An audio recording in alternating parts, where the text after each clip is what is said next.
Halo semua, jadi perkenalkan saya Dewi Putu Yunia Dewi, yang saat ini menjadi dokter muda di Departemen Anestesiologi dan Terapi Intensif RSUP Sangla Denpasar dalam periode 24 Januari 2022 sampai 6 Maret 2022. Nah, pada kesempatan kali ini saya akan bahas terkait nutrisi parenteral pada pasien kritis.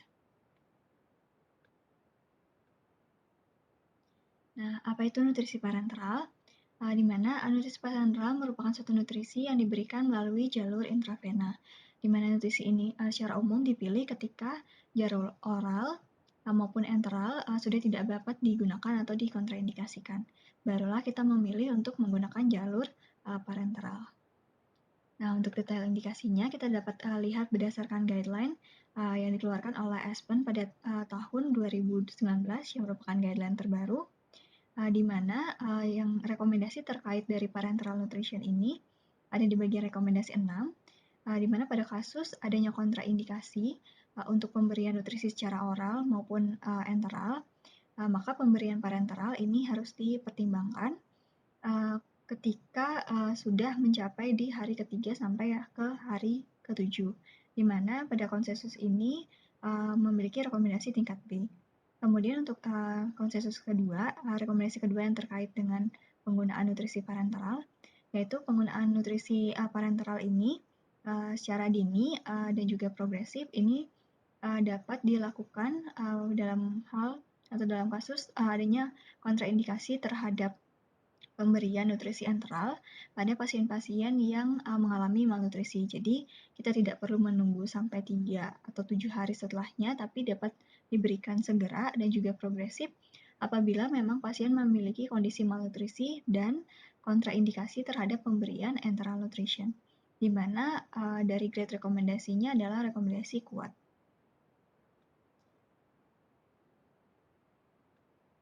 Nah, untuk nutrisi parenteral sendiri dapat diberikan melalui jalur verifer dari vena-vena verifer, kemudian dapat juga diberikan melalui jalur sentral. Jadi bisa melalui vena subclavian, kemudian superior vena cava atau vena jugular interna, tergantung nantinya dari tingkat osmolaritas dari nutrisi parenteral yang kita berikan. Nah, untuk produk untuk nutrisi parenteral ini sendiri ada banyak. Jadi pada kesempatan kali ini saya akan bahas 3 di antaranya, yaitu Dipeptiven, kemudian Kabiven Periferal, dan juga Clinimix N9 G15E. Nah, adapun outline yang akan dibahas yaitu mengenai komposisinya, volume, indikasi, kontraindikasi, efek samping, dan juga perhatian khusus apabila ada untuk ketiga jenis nutrisi parenteral ini. Nah, kita mulai bahas yang pertama yaitu Dipeptiven, di mana dari komposisinya sendiri yaitu per 100 ml-nya itu mengandung N2 L-alanil L-glutamin 20 gram, di mana hal tersebut setara dengan L-alanin 8,2 gram dan L-glutamin 13,46 gram. Nah, seperti ini contoh produknya Dipeptiven yang 100 ml dengan tingkat osmolaritas yaitu 921 miliosmol per liternya. Kemudian untuk volume atau sediaannya sendiri ini ada sediaan dalam bentuk 50 ml dan juga ada dalam bentuk 100 ml. Untuk dosisnya sendiri ini dapat digunakan maksimal 2 gram asam amino per kilogram berat badan, di mana nutrisi ini diberikan bersamaan dengan nutrisi parenteral atau nutrisi enteral atau kombinasi keduanya. Jadi, Dipeptiven ini tidak boleh diberikan sendiri, jadi diberikan dalam bentuk campuran atau dilarutkan terlebih dahulu. Di mana untuk maksimal pemberian Dipeptiven ini yaitu kurang dari 30% dari total asam amino yang akan kita berikan kepada pasien. Nah, untuk indikasinya sendiri, di mana secara umum untuk indikasi yang sesuai dengan guideline dari ASPEN yang telah dibahas sebelumnya, kemudian untuk Dipeptiven sendiri ini juga diindikasikan khusus untuk pasien yang membutuhkan asupan dari asam amino glutamin. Nah, pasien tersebut adalah pasien yang memiliki tingkat hiperkatabolisme atau hipermetabolisme, di mana pemberian Dipeptiven ini maksimal dalam 3 minggu. Untuk kontraindikasinya sendiri yaitu pada pasien dengan gangguan renal yang berat dengan creatinine clearance itu kurang dari 25 mili per menit. Kemudian untuk pasien dengan gangguan hati yang berat, kemudian pasien dengan metabolic acidosis, dan juga pasien yang memiliki hypersensitivitas terhadap N2-L-alanin L-glutamin. Nah, untuk efek sampingnya sendiri, ini tidak ada efek samping yang disampaikan atau dilaporkan apabila digunakan dengan tepat, dengan dosis yang tepat dan juga kecepatan yang tepat untuk pemberiannya. Apabila terjadi overdosis, maka dapat ditemukan adanya gejala-gejala seperti menggigil, mual, dan muntah. Kemudian perhatian khusus untuk dipeptivennya sendiri yaitu dia tidak boleh diberikan secara langsung, jadi harus dilarutkan dalam carrier solution. Kemudian nantinya pemilihan rute pemberian, baik mau kita berikan perifer maupun sentral ini, tergantung dari osmolaritas campuran yang dihasilkan setelah dipeptiven ini dilarutkan dalam carrier solution atau dicampurkan dengan parenteral ataupun enteral nutrisi lainnya. Kemudian perlu dilakukan untuk monitoring fungsi hati seperti alkalin fosfatase, kemudian SGOT, SGPT, kemudian dari ALT, AST, dan juga dari fungsi bilirubinnya sendiri. Kemudian untuk pemeriksaan monitor lainnya yaitu perlu melakukan monitoring terhadap serum elektrolit, kemudian serum osmolaritas, status asam basa, dan juga adanya gejala hiperammonemia pada pasien. Kemudian kita bahas jenis nutrisi parenteral yang kedua yaitu Kabifen Periferal. Nah, ini contoh produknya, di mana apabila kita bedah, di mana produknya ini sebenarnya terdiri dari 3 kompartemen. Yang pertama yaitu adanya dextrose, kemudian di kompartemen kedua ada asam amino, dan juga kompartemen ketiga ada lipid. Nah, ini akan dibungkus dengan menggunakan plastik, kita sebut sebagai overpouch, kemudian nanti akan dibuka dan akan dihilangkan dari pembatas-pembatasnya ini, kemudian akan dicampur, baru nanti kita akan berikan kepada pasien. Nah, komposisinya yang pertama itu ada dextrose tadi, yaitu dextrose ini berfungsi sebagai cairan pengisi dan juga sebagai sumber kalori, di mana dextrose yang di sini merupakan dextrose yang bersifat hiperosmolar atau hipertonis dextrose. Kemudian yang kedua yaitu adanya asam amino di kompartemen yang kedua, di mana asam aminonya terdiri dari asam amino yang esensial dan non-esensial, dan juga terdapat elektrolit. Kemudian di kompartemen yang ketiga yaitu ada intralipid 20%, di mana sebagai sumber kalori dan juga asam lemak esensial. Nah, lipid di sini tersusun dari minyak kedelai, kemudian dari kuning telur, dan juga dari gliserin. Nah, untuk komposisi detailnya ini ada komposisi secara garis besarnya ada minyak kedelai, kemudian ada dextrose, asam amino, dan juga terdapat nitrogen. Nitrogennya cukup banyak. Kemudian untuk esensial asam aminonya yang terdapat dalam Kabifen Periferal ini, kemudian ini list dari non-esensialnya.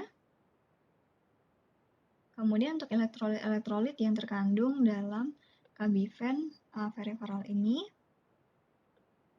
dan juga dari total osmolaritasnya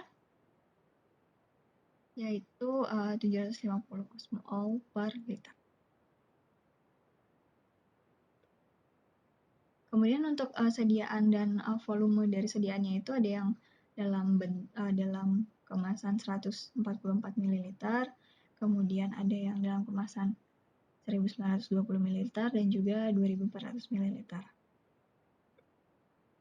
Untuk dosis dan administrasinya yaitu diberikan melalui intravena ataupun dapat diberikan secara sentral, tergantung dari osmolaritasnya. Apabila osmolaritasnya di bawah 900 miliosmol, seperti ini, yang Kabifen Periferal memang didesain untuk bisa diberikan melalui akses intravena periferal. Kemudian, namun tetap dapat juga diberikan dalam melalui akses sentral. Dalam dosis pemberian itu 27 sampai maksimal 40 mili per kilogram berat badan per hari. Namun ini disesuaikan juga dengan kebutuhan energi pasien, di mana kita bisa perhitungkan dari kebutuhan energi pasien itu sendiri. Kemudian dari kecepatan maksimal pemberiannya adalah 3,7 mili per kilogram berat badan per jam. Nah, ini dia cara untuk preparasi sediaannya seperti tadi ketika sudah dibuka. Kemudian untuk menghilangkan sekat antara kompartemen pertama, kedua, dan ketiga, kita dapat menggulungnya sampai sekat ini terbuka. Kemudian kita mencampurkannya dengan seperti dikocok minimal 3 kali sampai seluruh larutan ini berwarna putih. Jadi pada kondisi normal sebelum sekatnya dibuka, ini berwarna bening. Kompartemen pertama, kedua juga bening, yang ketiga berwarna putih. Kemudian dicampur hingga semuanya berwarna putih. Nantinya kita pasangkan akses melalui port yang biru ini.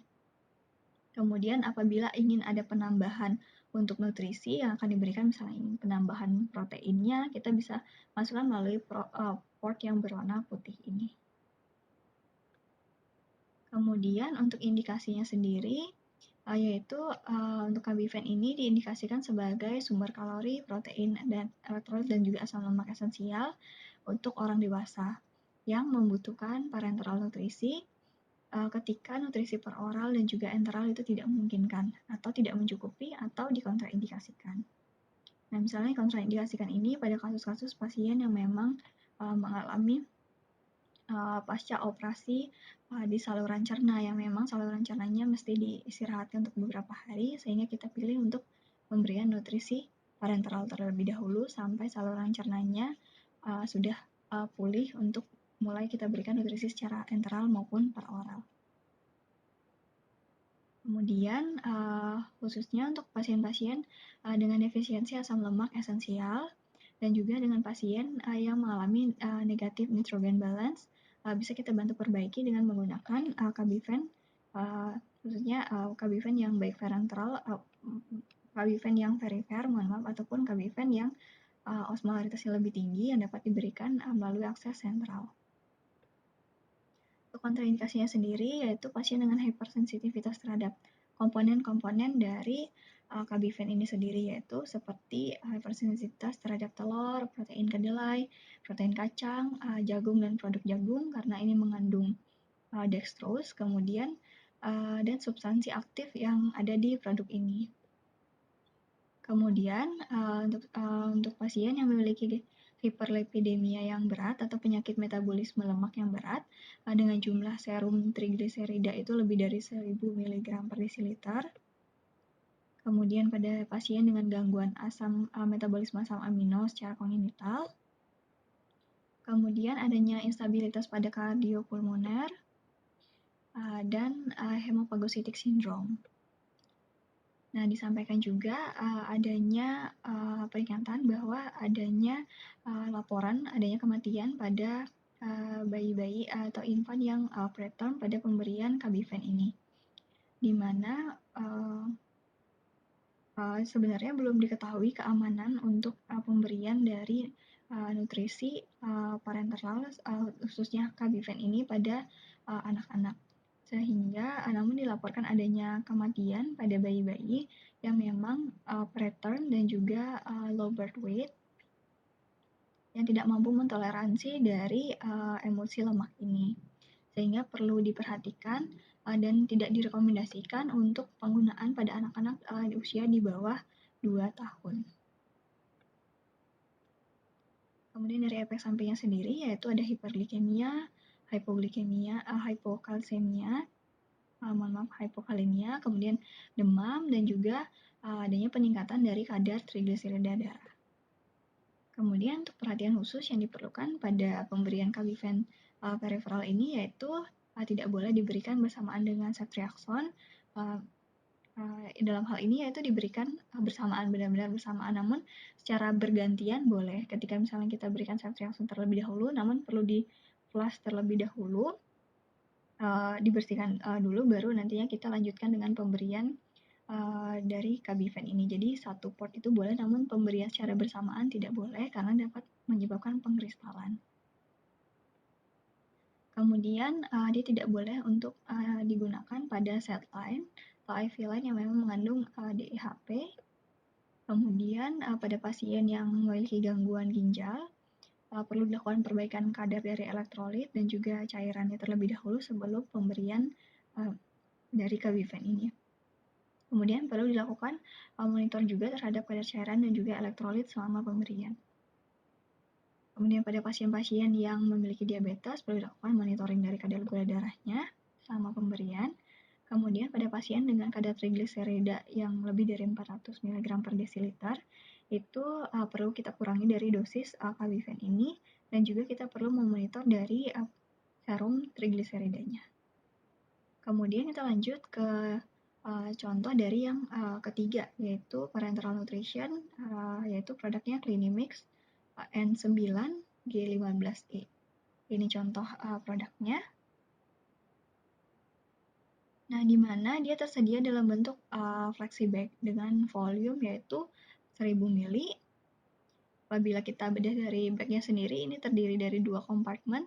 Kompartemen yang pertama itu berisikan glukosa, kompartemen yang kedua yaitu berisikan asam amino. Untuk dosisnya sendiri, maksimal pemberiannya yaitu 40 ml per kilogram per harinya. Namun pemberiannya ini sendiri tentunya kita perhitungkan karena nutrisi parenteral.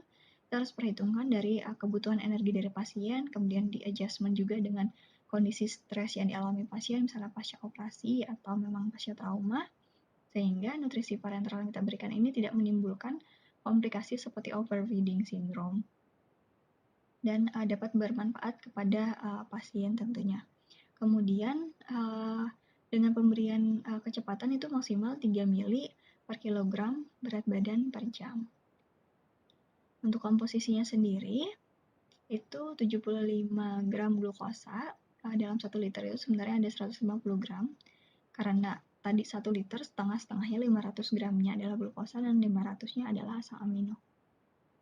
Jadi dalam satu kompleks itu terdiri dari 75 gram glukosa, kemudian asam aminonya sendiri adalah 28 gram, di mana 41,3%-nya merupakan asam amino yang esensial. Nah, berikut list asam amino yang terdapat pada Clinimix jenis N9G15E ini. Kemudian juga terdapat beberapa elektrolit seperti sodium, potasium, kemudian ada magnesium juga yang terkandung dalam Clinimix ini. Kemudian untuk indikasinya sendiri sama seperti nutrisi parenteral lainnya, yaitu ketika nutrisi peroral dan juga enteral itu tidak memungkinkan, tidak cukup atau dikontraindikasikan pada pasien. Di mana dari Clinimix ini sendiri dapat menjadi sumber untuk nitrogen biologis, yaitu kandungan dari asam amino yang tinggi, sumber energi dan juga sumber elektrolit. Kemudian untuk kontraindikasinya yaitu apabila diketahui adanya hipersensitivitas terhadap beberapa substansi aktif dalam produk ini yang sudah di list di depan. Kemudian adanya gangguan metabolisme dari asam amino. Kemudian kondisi hyperglikemi berat, asidosis metabolik, hyperlactatemia, kemudian ada hyperkalemia, hypernatremia, kemudian adanya peningkatan patologis dari kadar magnesium, kalsium, dan atau fosfor. Kemudian efek samping dari pemberian Clinimix ini yaitu dikatakan tidak ada efek samping yang muncul apabila pemberiannya sesuai dengan dosis yang disarankan dan juga kecepatan yang disarankan. Apabila dosisnya terlalu tinggi atau pemberiannya terlalu cepat, ini akan menimbulkan mual pada pasien dan apabila kecepatannya melebihi kecepatan yang dianjurkan, ini juga dapat menimbulkan adanya muntah, berkeringat, dan juga flushing. Kemudian untuk perhatian khusus pada pemberian Clinimix N9G15E ini, yaitu dia tidak boleh diberikan bersamaan juga dengan ceftriaxone karena dia ada kandungan kalsiumnya juga yang nantinya dapat berinteraksi dengan ceftriaxone dan menimbulkan suatu pengkristalan. Sama seperti pemberian Kabiven, jadi dalam satu port mungkin dapat diberikan, namun perlu di flush terlebih dahulu sampai ceftriaxone-nya terbilas, baru kita boleh lanjutkan dengan pemberian dari Clinimix ini. Kemudian untuk pasien-pasien dengan gangguan ginjal, terutama gangguan ginjal dengan komplikasi hiperkalemia, ini perlu diperhatikan bahwa adanya peningkatan risiko dari metabolic acidosis dan juga hyperazotemia, sehingga perlu dilakukan untuk monitoring ketat dari cairan dan elektrolit pada pasien ini. Kemudian pasien dengan edema pulmonum dan gangguan dan gagal jantung, ini juga perlu dilakukan monitoring untuk status cairannya. Kemudian pasien dengan gangguan hati, kita perlu monitor untuk fungsi hatinya dan juga adanya gejala dari hiperammonemia. Kemudian perlu juga pemeriksaan kadar amonia pada anak-anak yang di bawah umur 2 tahun. Nah, sekian yang dapat saya sampaikan. Semoga bermanfaat untuk kita semua. Terima kasih.